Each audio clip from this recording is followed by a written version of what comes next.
Akhil Bharatiya Congress committee के राष्ट्रीय नेता राहुल गांधी की अगुवाई में निकाली जा रही भारत जोड़ो न्याय यात्रा 14 जनवरी से प्रारंभ होगी। दिल्ली में आज इस यात्रा के पॉम्पलेट का विमोचन किया गया और रूट चार्ट शेयर किया गया। कांग्रेस संगठन के केसी वेणुगोपाल और जयराम रमेश ने भारत जोड़ो न्याय यात्रा के योद्धा कैंपेन की लॉन्चिंग की और जानकारी देते हुए बताया कि कैसे कोई भी भारत जोड़ो न्याय यात्रा से जुड़कर योद्धा बन सकता है। भारत जोड़ो न्याय यात्रा 14 तारीख को इम्फाल से ही शुरू होगा। वो पैलेस ग्राउंड के लिए हमें अनुमति नहीं मिला है, पर और कोई स्थान देखा जा रहा है और हम अडिग हैं कि ये भारत जोड़ो न्याय यात्रा इम्फाल से ही शुरू होगा। कहाँ इम्फाल में शुरू होगा वो उसकी जानकारी आपको कल तक मिल जाएगी, क्योंकि उसके लिए हमें अनुमति की ज़रूरत है। पैलेस ग्राउंड में नहीं होगा। हमने एक दो और जगह ढूंढ निकाले हैं। हमारे पूर्व मुख्यमंत्री इबोबी सिंह जी, हमारे पीसीसी अध्यक्ष मेघाचंद्र जी सीएम के साथ संपर्क में हैं और हमें पूरा विश्वास है कि हमें और कोई अलग जगह में अनुमति हमें मिल जाएगा।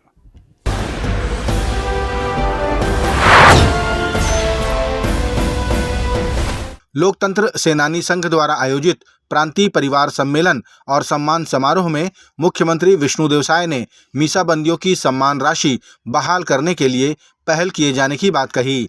इस सम्मेलन में प्रदेश भर से आए मीसाबंदियों के परिवारजनों की आप बीती सुनकर मुख्यमंत्री भी भावुक नजर आए।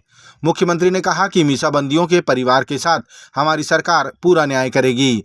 गौरतलब है कि पूर्ववर्ती भाजपा की सरकार में मीसाबंदियों के परिवारजनों को सम्मान राशि प्रदान करने की शुरुआत की गई थी, जिसे कांग्रेस सरकार ने बंद कर दिया था।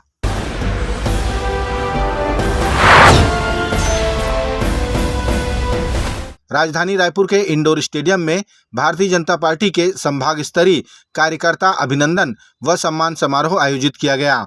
बस्तर, दुर्ग, सरगुजा के बाद अब रायपुर में भी कार्यकर्ताओं का अभिनंदन कर उनका धन्यवाद व्यक्त किया गया। इस मौके पर प्रदेश के मुख्यमंत्री विष्णुदेव साय, प्रदेश अध्यक्ष किरण सिंह देव, सांसद सुनील सोनी, विधायक राजेश मूणत, खुशवंत साहिब भी उपस्थित रहे। सभी ने चुनाव में जीत के लिए कार्यकर्ताओं की मेहनत और जनता का आशीर्वाद मिलने पर संभाग भर से आए सैकड़ों कार्यकर्ताओं का धन्यवाद ज्ञापित किया। छत्तीसगढ़ प्रांत में निवासरत सभी प्रांत के वरिष्ठ नेतागण, पदाधिकारीगणों ने शक्ति केंद्र, हमारी जो रचना है, मंडल है, जिला के अध्यक्ष, उनकी टीम है, सभी ने बड़ी मेहनत की है और पराकाष्ठा की मेहनत की और जनता का भरपूर आशीर्वाद, सभी समाजों का प्यार इसने मिला है। और भारतीय जनता पार्टी के कार्यक्रमों के तहत और सभी संभाग के मुख्यालय में हमारे संभाग स्तरीय, उसके अंतर्गत आने वाले जिले और मंडल के हमारे पदाधिकारी कार्यकर्ताओं का अभिनंदन, ये समारोह कार्यक्रम, सम्मान समारोह कार्यक्रम, ये इसकी शुरुआत बस्तर से हुई थी और बस्तर, दुर्ग, सरगुजा और बिलासपुर के बाद आज इस रायपुर संभाग में हमारे कार्यकर्ताओं का अभिनंदन समारोह है। आदरणीय मुख्यमंत्री जी, मुझ सहित सभी आदरणीय सभी मंचस्थ नेतागण, वरिष्ठ नेतागण सभी एक साथ हमारे कार्यकर्ताओं को अभिनंदन करेंगे उनका।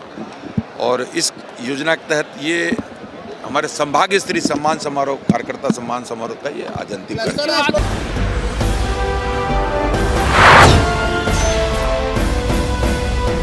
अखिल भारतीय कांग्रेस कमेटी की प्रवक्ता सुप्रिया श्रीनेत ने बताया कि भारत जोड़ो न्याय यात्रा देश में हर वर्ग के साथ हो रहे अन्याय के खिलाफ एक लड़ाई है।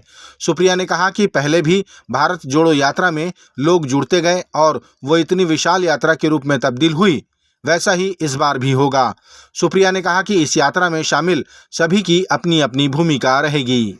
जो एकजुट होकर रहना चाहता है, जो रोजगार की बात करना चाहता है, जो मेहनत की बात करना चाहता है, जो अधिकार की बात करना चाहता है, वो न्याय योद्धा जरूर बनेगा। ये आह्वान है उन सब लोगों के लिए कि आइए और इस मुहिम का हिस्सा बनिए। कितनी बड़ी भूमिका देख रही हैं आप इसमें न्याय योद्धा? बड़ी भूमिका है। कोई भी क्रांति अकेला व्यक्ति शुरू करता है लेकिन फिर कारवां बनता जाता है। भारत जोड़ो यात्रा क्या था, अकेले राहुल गांधी जी ने शुरू करी और फिर हुजूम और पूरा देश उनके साथ लामबंद होकर खड़ा हो गया। वही इस बार भी होगा और ऐसे में ज़रूरी है कि हम सब लोग भूमिका अपनी निर्धारित करें और वो भूमिका योद्धा बनने की है।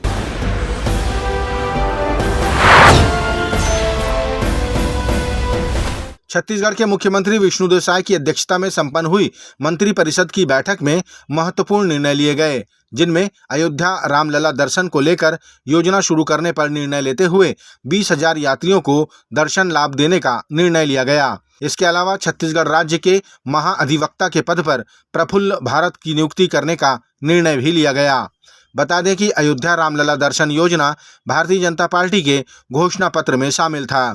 इस योजना में 55 वर्ष से अधिक उम्र के यात्रियों को ये सुविधा प्रदान की जाएगी। इसके पश्चात अन्य आयु वर्ग के लोगों को भी ये सुविधा दी जाएगी।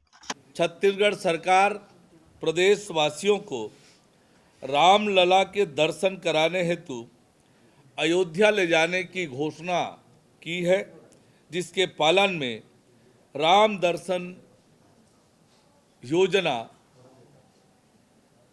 हम शुरू कर रहे हैं। इस योजना का क्रियान्वयन छत्तीसगढ़ पर्यटन मंडल द्वारा किया जाएगा, जिसका बजट पर्यटन विभाग द्वारा उपलब्ध कराया जाएगा।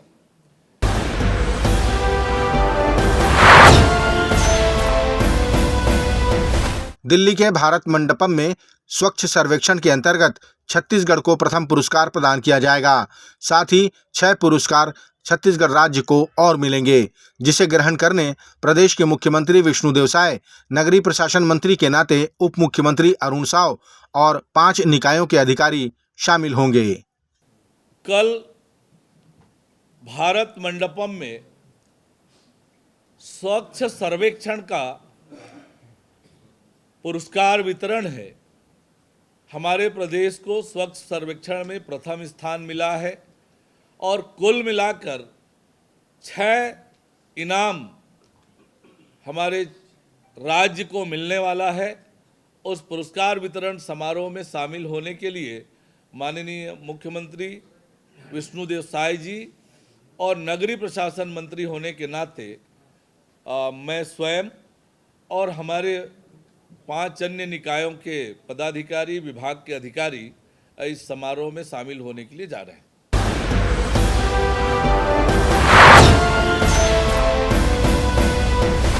बिलासपुर के साइंस कॉलेज मैदान में रंगारंग समारोह के बीच BNI व्यापार एवं उद्योग मेले का आगाज हुआ।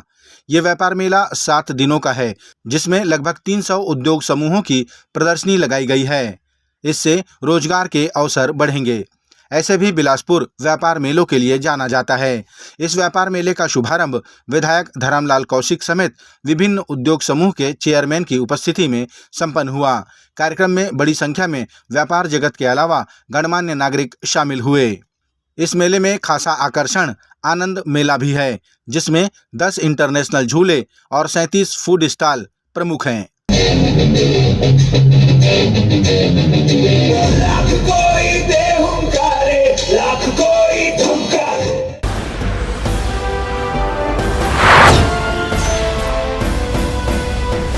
छत्तीसगढ़ भारतीय जनता पार्टी ने अपनी रणनीतिक योजना के अंतर्गत आगामी लोकसभा चुनाव के मद्देनजर प्रत्येक लोकसभा के लिए 3-3 क्लस्टर बनाए हैं। साथ ही केंद्र सरकार और राज्य सरकार की योजनाओं को जन जन तक पहुंचाने रोस्टर तैयार किया गया है।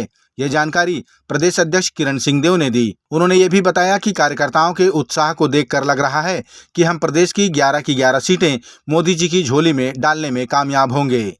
भारतीय जनता पार्टी की रणनीति योजना के तहत और सभी लोकसभा क्षेत्रों को अलग अलग 3-3 लोकसभा क्षेत्र के हिसाब से क्लस्टर में इसको बांटा गया है। हमारे वरिष्ठ नेता इसमें प्रभारी की दृष्टि से, सह प्रभारी की दृष्टि से समन्वय, कार्यक्रम, योजना और क्रियान्वयन और आदरणीय प्रधानमंत्री जी की कल्याणकारी योजनाएं हैं। हमारे राज्य सरकार ने जो प्रभावी कदम उठाए हैं, मुख्यमंत्री बनते ही मुख्यमंत्री जी ने जिस तरीके से बकाया 2 वर्ष के बोनस की राशि किसानों के खाते में डालने का काम किया है और इसको इन योजनाओं को लेकर और जनता के बीच जाने का एक रोस्टर तैयार हुआ है।